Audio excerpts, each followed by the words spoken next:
I got burglarized. We need some more communion wine. Let's call the insurance company. They'll take care of it. Let's be honest, they're probably not using communion wine. They're probably using grape juice. Well, that's true. They stole all the Welches.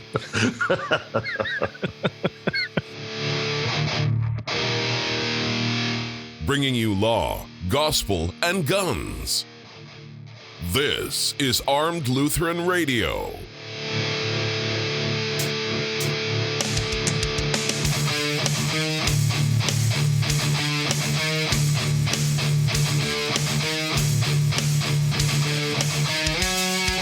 Hi, folks. Welcome to another episode of Armed Lutheran Radio, a show about guns, hunting, competitive shooting, the natural right of self-defense, and what God's Word says about the issues surrounding gun rights and gun ownership. I'm your host, Lloyd Bailey, the Armed Lutheran, and this is episode number 312. Thank you so much for making Armed Lutheran Radio a part of your week again this week. For those of you who are new, welcome to the show. I hope you like what you hear, and I hope you will come back. Thank you for joining us as well. Today is a variety show episode, and for those of you who are new, what that means is you'll be hearing from our entire cast: Mia Anstein, Sergeant Bill Sylvia, and the pistol-packing Padre, John Bennett. But first, I want to thank the people who make this show possible, the men and women who make up the Reformation Gun Club, and a special shout out this week to Daniel from Chehalis, Washington, Stephen from New Bern, North Carolina, Steve from Grovetown, Georgia, Robert from Monroe, Georgia, Scott, Greg from Holly, Michigan, Donnie from White Bear Lake, Minnesota, Guillaume from Osage Beach, Missouri, the infamous Johnny B., and Gail from Cannon City, Colorado. Thank you all so much for your support.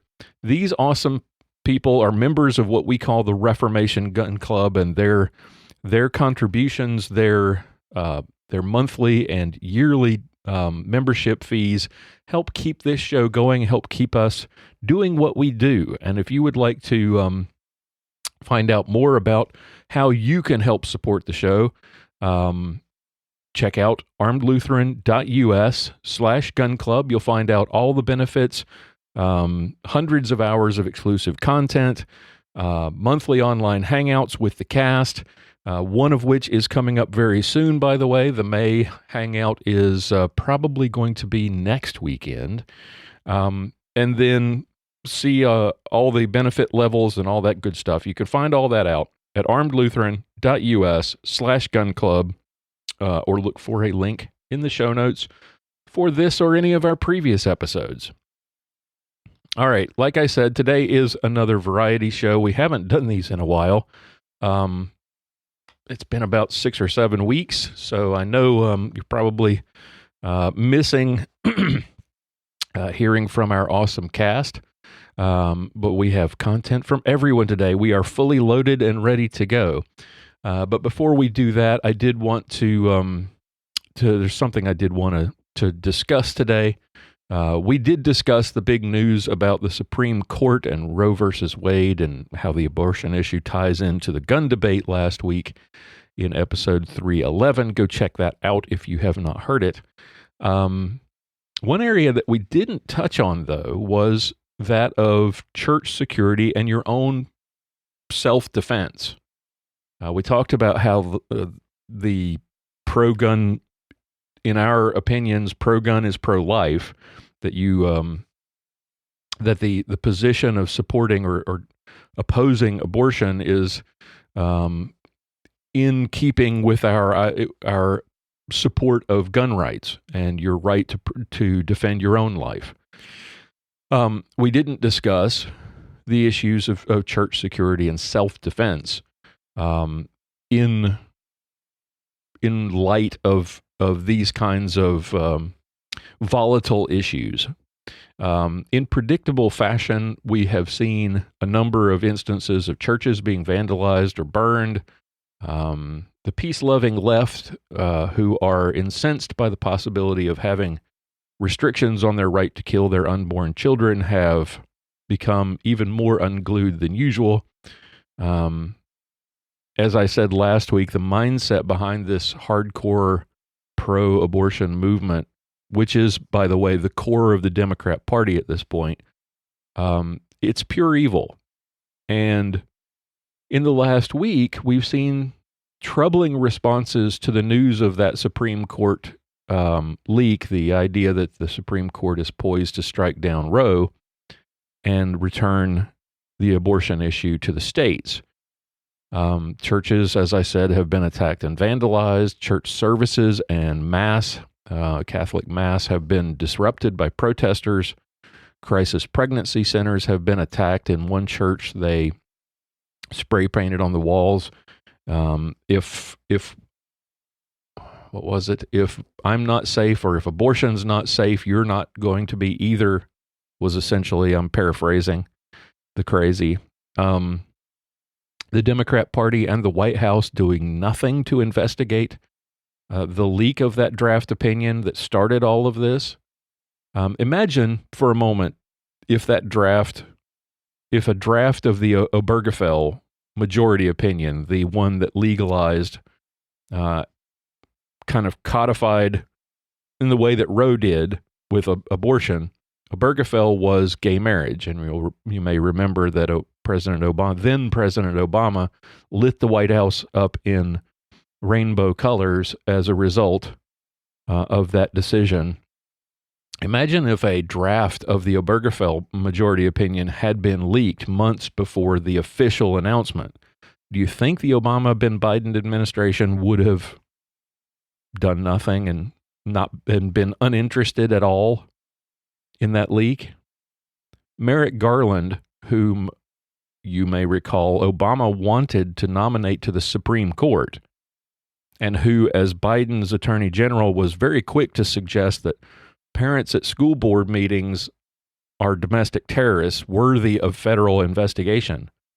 Garland has said nothing about investigating this leak that has led to all these protests and violence. The private homes of Justices Alito and Kavanaugh and one other, I don't remember, the conservative justices, basically, certainly the ones in Virginia, have all been picketed. I mean, in their yards with signs shouting and yelling. And the Democrat Party and the White House are doing nothing to discourage those protesters until somebody realized maybe that's a bad look. But it took them a whole week before they did anything about it. And even then, they didn't do anything. They just said, well, that's probably not a good idea. Remember when former President Trump encouraged his supporters to peacefully protest the election results at the Capitol? Well, that was considered an incitement to insurrection. But the White House this past week, through MSNBC press secretary Jen Psaki, and I'm specifically pronouncing her name that way. I know how to pronounce it. I'm just being petulant. Jen Psaki suggested the same thing, that people should be peacefully demonstrating at the homes of Supreme Court justices in an effort, remember, this is an effort to overturn the function of a major branch of government. When it happened on January 6th, 2021, that was an insurrection. When it's happening now in front of the homes of Supreme Court justices, trying to intimidate them into changing their decisions, it's okay. It's perfectly all right. Nothing to see here. Imagine if a bunch of right-wing protesters had showed up at the homes of Stevens and Breyer and Kagan and Sotomayor after the Obergefell decision. The National Guard would have been called out. Now, there are those, and you've probably heard this yourself, there are those on the right who have suggested for several years, throughout the Trump administration at least, that the United States is headed for civil war. But the fact of the matter is, if you get right down to it, this has been true for a while. We're already at war. It's just not a pick up a gun and shoot at each other war yet. The left and the Democrat Party are at war with America and our core values and our institutions. They've been working to subvert the function of the government from the inside, attacking the functioning of the government, our traditions, our institutions from the outside through the media, and changing rules to get their way, suggesting we're going to get rid of the filibuster, for example, encouraging disgruntled members of their radical base to stage fiery but mostly peaceful protests to force institutions to change.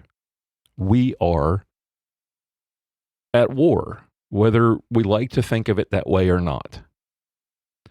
And that means that if you're a conservative, if you're a Christian or a Jew with traditional values, you're going to be attacked in the media, on social media, from the halls of Congress, from the Oval Office. Not that Crazy Joe actually uses the Oval Office anymore, but his predecessor did. And potentially in the streets of your own hometown. Homes attacked, businesses attacked, looted and burned, churches and synagogues attacked, pro-life charities attacked. And as we saw during the Trump administration, people physically assaulted and even killed during peaceful, constitutionally protected protests. The left in this country is evil personified. In just the past week, two prominent members of one member of the Democrat Party that I can think of, I can't remember what state she's from, and our own Treasury Secretary of all things, both testified that abortion is good for the economy. We need to allow mothers to kill their unborn children, they said, so they can flourish in the marketplace, so they can advance their careers, their education, so that companies like Levi's can hire them. I bring up Levi's because they tweeted out something similar. When you think about it, the real Handmaid's Tale is a country that encourages women to kill their children so that they can work 9 to 5. And if it's good for the economy because it frees women up to be worker bees, doesn't that beg the question, why stop with the unborn? This is where the life issue goes beyond just the unborn question here. Think about this. What about the elderly parent that lives with you? What about your disabled or special needs child? What if you have a disabled spouse? What about your perfectly healthy children? If the argument is that life begins when a child is wanted, and that's an argument that has been made in many places since this whole kerfuffle started with the leak of the draft opinion, then what about the 6-year-old who's unwanted? What about the spouse who's no longer wanted, the parent who's no longer wanted? Should we just go full Logan's Run? And for those of you who are too young to get that vague cultural reference, go Google the movie Logan's Run. This week in the Senate, in what is probably the stupidest move the Democrats have pulled, it was an effort to pull a gotcha on the Republican Party. Democrats staged a vote, knowing they were going to lose, hoping to put Republicans on record against women's rights, supposedly by codifying Roe versus Wade into federal law. Every Republican and West Virginia's Senator Joe Manchin voted against it, and it lost. It didn't even get a majority, much less 60 votes. You know why? Because it didn't even codify Roe versus Wade. It expanded Roe versus Wade. It would have effectively eliminated every state law on abortion, including laws against partial birth abortion. It would allow abortions to be performed anywhere in the country, even by people who are not trained in medicine, up to and including the day of birth. That's what Democrats voted for and support. They are on record now supporting unlimited abortion.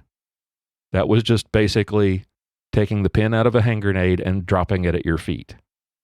instead of putting Republicans on record, it basically blew up on Democrats. It's evil. This is not just about the right to abortion. This is the right to kill your unborn children for any reason up to birth. And anyone who would support those ideas would certainly not hesitate to physically harm you, to destroy your business, destroy your home or your property in defense of that evil. Now remember, Christ himself warned about this. He said, they hate you because they first hated me. That's what we're facing. So be vigilant. Stand up for your values. Be prepared to defend them and to defend yourself. If you're not already, I suggest you be armed. At home, at work, at church, at your synagogue, wherever and however the law allows. Most importantly, though, if you're going to be armed, you need to train. You need to plan and be prepared to defend yourselves and those that you love. And most importantly, you need to take time to pray for the future of our nation, because the next few months to a year, maybe longer, it's going to get really, really dicey. When this official opinion comes down, probably in the next month, it's going to get even worse. So be on your guard and be prepared. All right, that's enough from me. Time to turn it over to my awesome cast of compadres. So sit back, enjoy the show, and I will talk to you again next week. Time now for Mia's Motivations with Mia Anstein.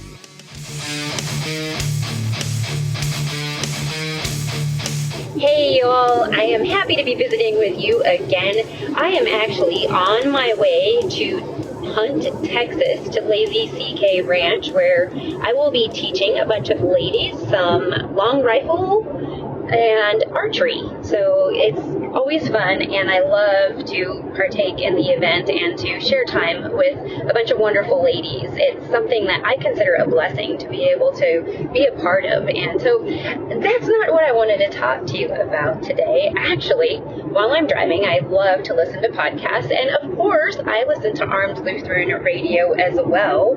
I don't always get to do a segment, but I love listening to Lloyd and Pastor Bennett. They are wonderful. And today I was listening to episode 309. He is risen. He is risen indeed. Hallelujah.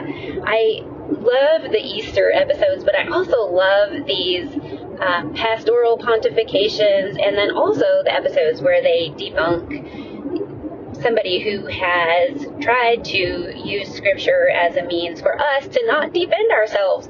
But while I was listening, I wish I could interject and speak up while they're giving these as well. But that gentleman was talking about a bunch of old white guys that want to be white supremacists or something like that. You can go back and listen and quote what was said there. But I just am always offended, and I don't want to be a target of these people who are writing these false narratives, but I'm not old, and I'm not a white guy, and I'm not a white supremacist, but I was raised from a very young age to protect and defend myself, and not just with firearms. I also was taught self-defense, hand-to-hand methods and stuff like that. And partially why I was taught this is because I was in a world where there were quite a few bad guys, and the chance of coming in contact with somebody who was not so nice, those were some pretty good chances. And maybe I'll dive into that on another day, but not today. So I was taught how to defend myself. I was taught self-awareness. I was taught how to strike people, how to evade people, how to see a threat coming. And I was taught this, like I said, definitely elementary school, if not before. I'm sure it was something that, youngsters and toddlers, they pick up stuff just by watching their parents and other adults. And so we need to definitely always be aware of what we're presenting to our children, because, as I said, I learned these things from a very young age. And I know I've told you in several episodes, I was taught how to shoot a firearm when I was 5 years old, and shot an Uzi when I was 6 or 7. And so there were all these things that I came across, and they were not as a means of killing, and they were a means of self-defense, and defending my life is what I was taught. So in that blog or website, I'm going to have to go and read it myself. I don't know. I don't think I want to. As Pastor Bennett said, it kind of made him want to drink, and I don't drink, so maybe I don't want to go read it. But in that, the gentleman also mentioned some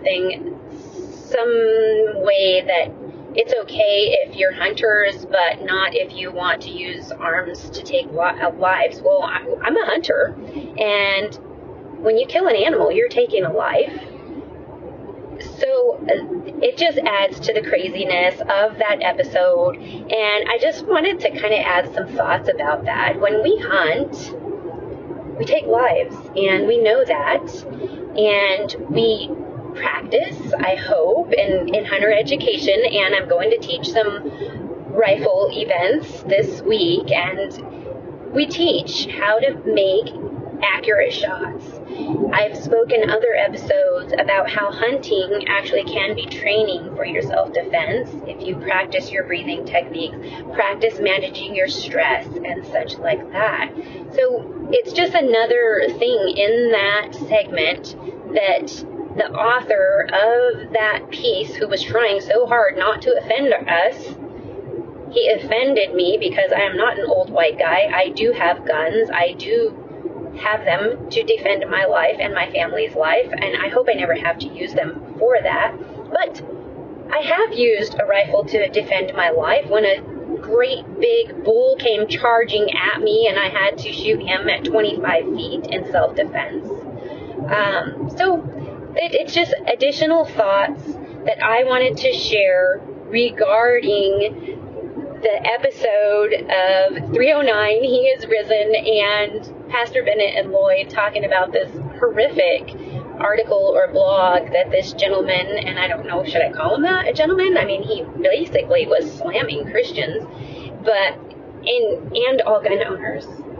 But those are just some added thoughts. I was kind of wishing I could just chat with Lloyd and Pastor in that, and go over to the Reformation Gun Club and let us know, do you ever have these scenarios when you're listening to the podcast where you just wish you could say these things while they're pontificating or discussing these scenarios? Because I do every time, and I'm usually driving, and of course, I hope that I may remember to go over to the Reformation Gun Club and share some thoughts, but maybe you could share some thoughts when you're listening to an episode if you're not behind the wheel. And anyways, I hope that we can not stress out when we're listening to these types of segments, and it kind of makes me laugh, but kind of not. I hope you're doing great, and until next time, have a great one. Bye, guys. You can read more from Mia, watch her YouTube videos, or check out her podcast, Mac Outdoors with Mia and Leah, at miaanstein.com.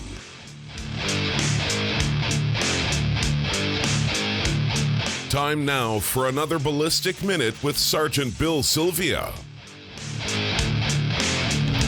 Hey everybody, I'm Sergeant Bill. This is another Ballistic Minute. Today, Lloyd asked if we could talk to you about ghost guns. Well, I don't really have a whole lot of experience with ghost guns. I've seen some guns on the street at work that had obliterated serial numbers and things like that, but the politician's version of a ghost gun, I haven't run across it. Now, I know what they're referring to. They're referring to like polymer 80 type stuff, or unserialized lowers and uppers for guns that are 80% complete or less, that you could finish out yourself, and you buy them not as a firearm, that they're just parts and you can complete them. Well, that's not that big a deal. Lots of people have made their own weapons. If you go back through history, even just the short history of this country, lots of people have built their own weapons, up to and including cannons and machine guns and the like. So, should you be able to make your own weapon? Sure, why not? You have the right to defend yourself, right? The only thing that they're not allowing you to do with your ghost guns is to sell them. So you pretty much have to keep them, which is fine and dandy. My only real experience personally with not even really a ghost gun is a polymer 80.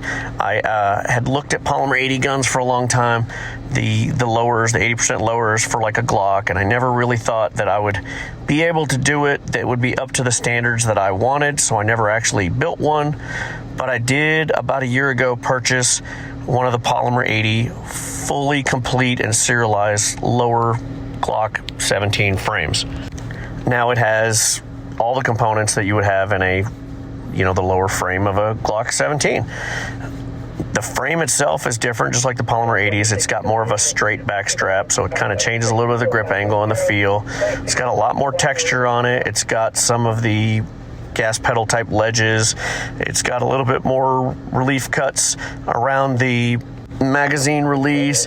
It's got a double undercut up under the trigger guard, which I never really thought was that big a deal, but having had this gun for about a year or so and shot it here and there, it's nice. It gives you definitely a little bit better, a little bit higher grip when you're holding onto the gun. I actually went to the range with it today to shoot it just to remind myself what it was like and how well it shot, and it shoots really well. It points really well. It's actually fantastic. I took an old Gen 2 Glock 17 that I had, the slide and barrel and everything, and put it on there and have shot it with it, and it's fantastic. I really like it. As a lefty, the only problem I had was it came with an extended Gen 3, Gen 2, Gen 3 style magazine release, which was way too long and sharp. So I ended up replacing it with a Vickers Tactical Gen 3 style release. And it's better. It's got rounded corners and edges and stuff on it. It's still a little bit too long. I did drop a magazine once while shooting because I was gripping the gun and actually had a nice high grip on it due to the double undercut, and activated that magazine release, a lefty problem. And that can be solved easily. I'll just need to find myself a regular OEM Gen 3 Glock magazine release button, and that'll solve that problem. The only negatives to that polymer 80 gun that I have is that it doesn't fit in a regular Glock holster, so you have to find the few holster makers that make stuff for polymer 80 frames. Not a huge deal. I found a couple. I've got a competition style holster for it, and I've got a little in the waistband style holster for it too. They're nice. Granted, the traction on the grip is a little stout for carrying concealed, but that can be remedied pretty easily with some really light sandpaper. All in all, I think the polymer 80 guns are really neat if you have the skills and or the machining ability to complete a polymer 80 frame or a 80% 1911 or AR-15 lower receiver. Hey, go for it. I think they're fantastic. It gives you something to do. It helps you to learn how to work on those things. And if you ever thought you wanted to be a gunsmith, it's a good kind of gateway to seeing if that's something you'd really enjoy. I guess I'll end with my personal opinion on the ghost guns issue. I don't think it's that big a deal. I think the bigger issue is the federal government allowing too many people to buy too many guns, straw purchases, and shipping them here and there down south of the border, stuff like that. Hell, the government's even done it, which is just ridiculous. So ghost guns, yeah, whatever. If you want to get a polymer 80 and try it out, go for it. I give a 2 thumbs up to the polymer 80 fully completed, serialized lower frame for a Glock 17. And I guess that's all I got to say about that. Get out there and practice. If you've got some ammo, if you're reloading and you got primers, good for you. I haven't seen any in so long, I'm not even sure I even remember how to reload. But I still got a little bit of ammo, so I try to get out and practice every now and then. That just means you get to dry fire a little bit more. Keep practicing, and hopefully we'll see you soon. I'm Sergeant Bill. This has been your Ballistic Minute. Sergeant Bill Sylvia is a veteran of the Dallas Police Force and a masterclass competitive shooter. You can check out his YouTube videos at armedlutheran.us/Sergeant Bill.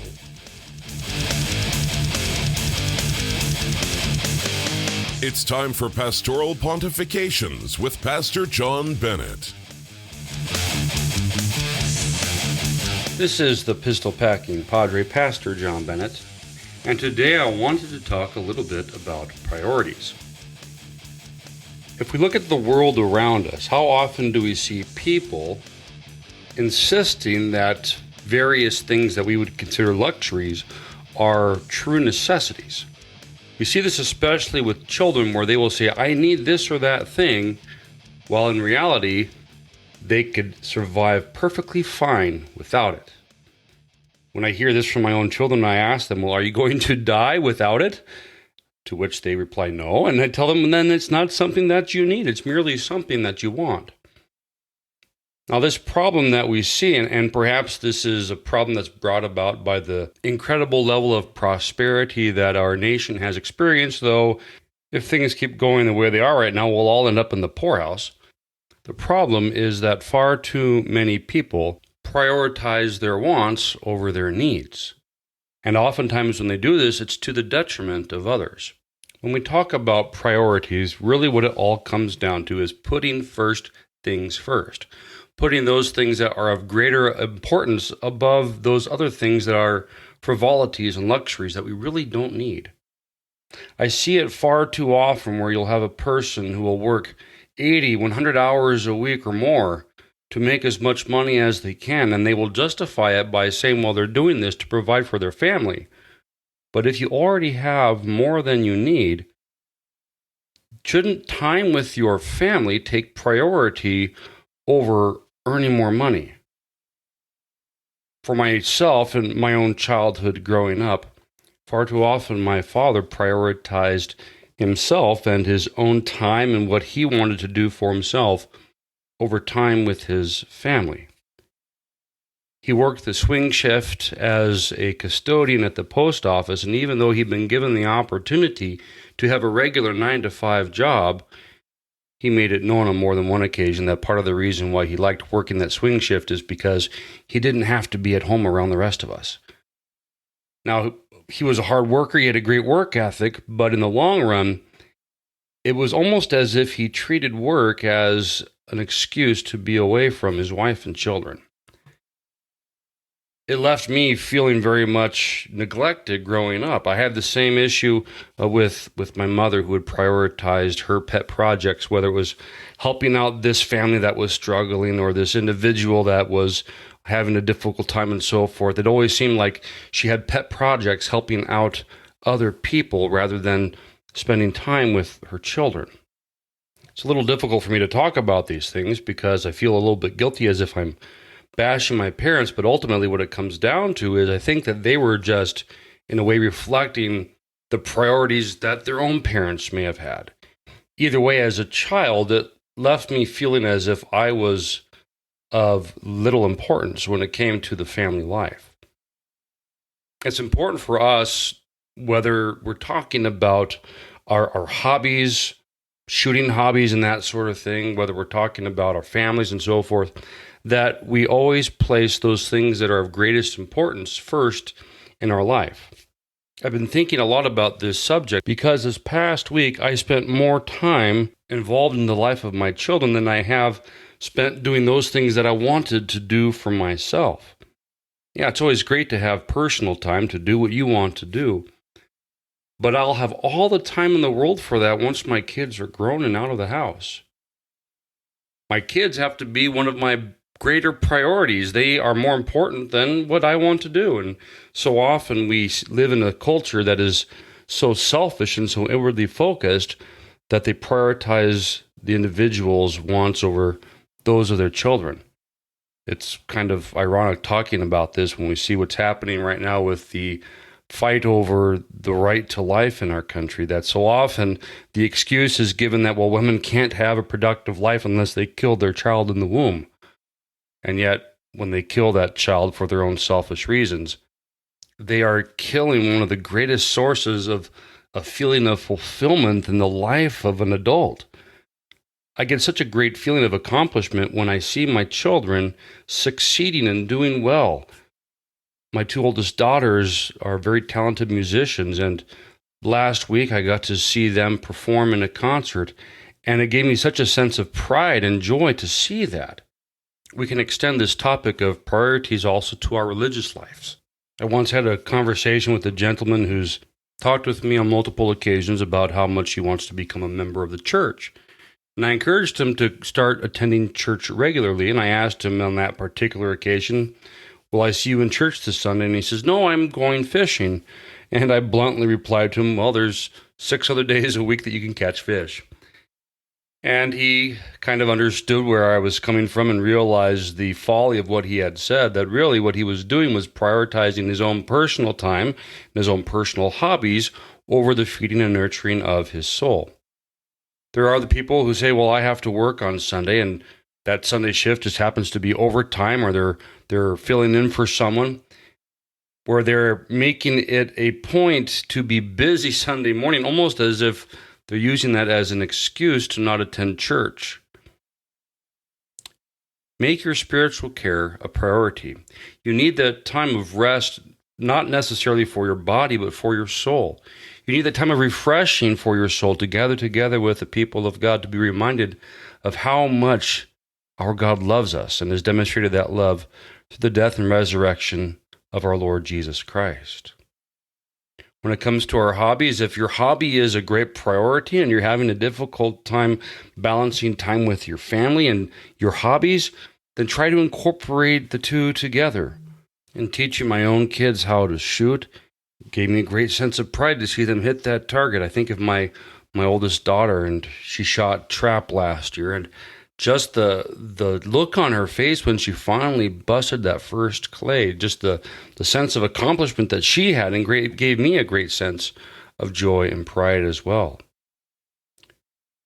One thing I can guarantee you is that you will never regret putting your priorities in order, of placing those things that are to be of greatest importance first, of prioritizing time with your family and time for the nurturing of your souls above all the other stuff that you don't necessarily need but just want to do.